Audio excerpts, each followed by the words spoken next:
Welcome back, everyone. This lecture is about the time value of money, or how the value of money changes over time. Let's get started. So first we are going to talk about interest. Interest is a payment that a borrower pays a lender to compensate for the risks associated with lending money. So those risks are twofold. First, we have the risk of not being paid back, which is called defaulting. So if someone defaults on a loan, they're not paying it back.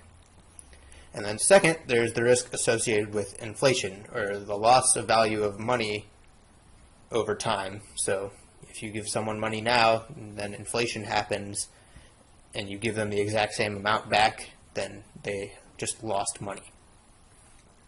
So interest provides you the opportunity to increase the value of money over time by lending it out at a risk, and some loans are going to be riskier than others.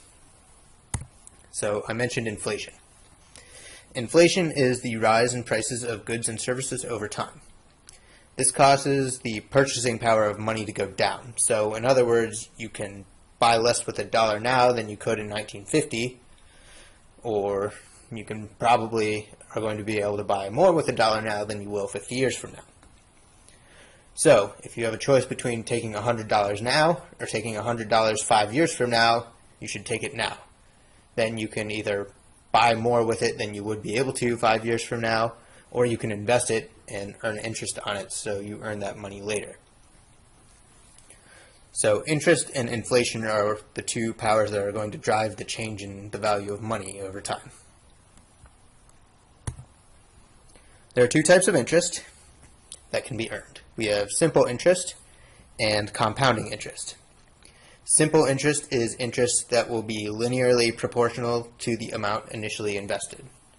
So every X number of years or every X time periods, you're going to get the same amount of money, which is going to be a percentage of what you invested. For compounding interest, that money earned 1 year is going to be reinvested, and then interest can be earned on that money as well. So this is standard for any industry, is to assume compounding interest, and is a very, very powerful thing that can drive the value of money invested a long time go way up, or exponentially up, as we will see in this class. So if you ever hear interest, assume compounding interest. Let's do an example. So you take out a loan for $1,000 to be paid back in 3 years at a 10% annual compounding interest rate. So the first year you owe $1,000. 10% interest is going to be $100. So the amount owed at the end of the period is $1,100. So that is going to be carried over to period 2. And in this case, 10% of the amount owed at period 2 is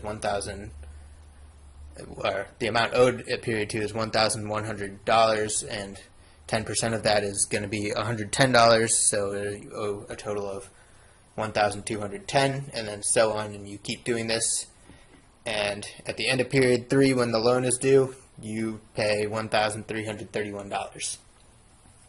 Fairly simple. There are easier ways to calculate this, and we will discuss those later. First, we are going to talk about the concept of equivalence. So since the value of money is changing over time, when you compare your alternatives for economic benefits, you need to compare them at the same point in time.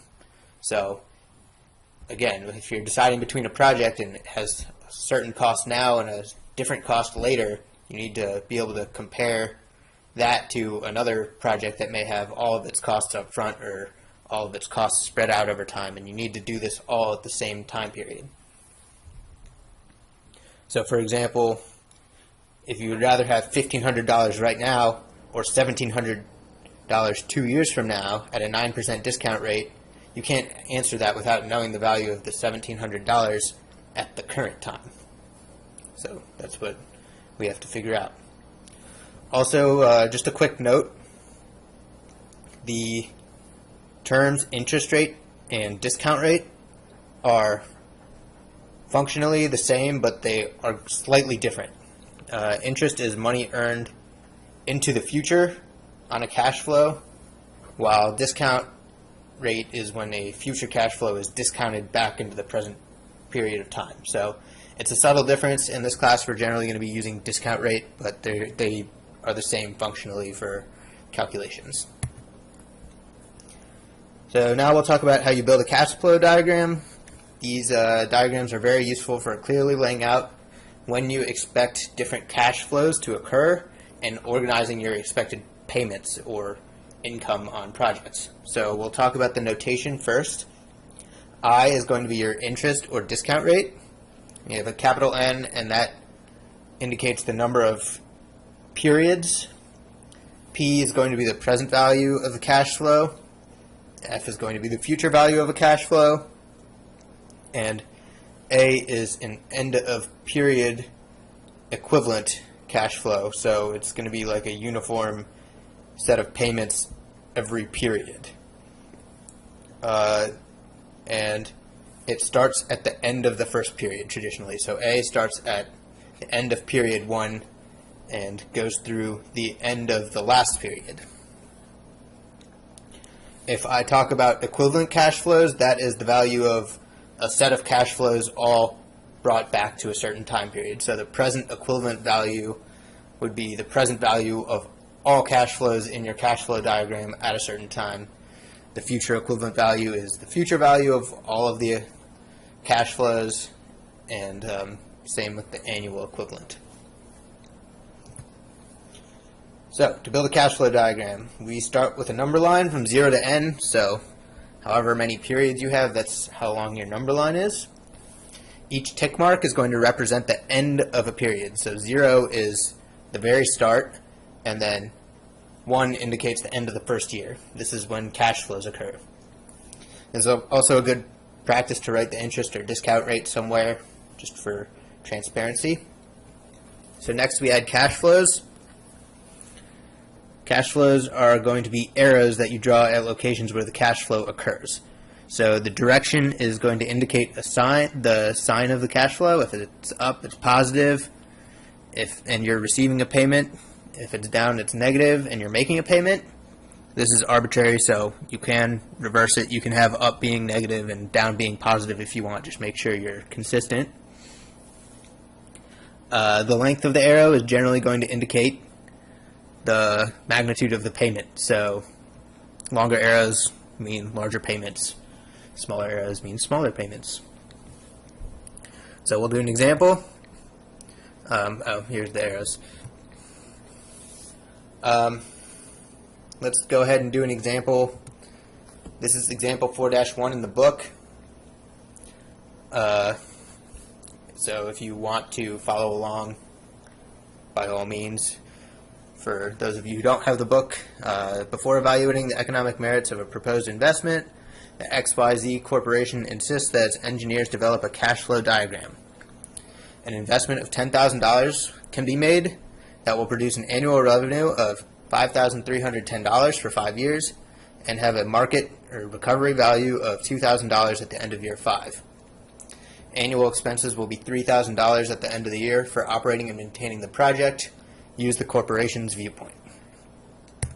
So, key figures in this. We have investment of $10,000, annual revenue, we have got a 5-year payment period, final value of recovery value of $2,000 at the end of year 5, some annual expenses, and some directions to use the corporation's viewpoint. So, N is going to equal 5 years. That was the length of time.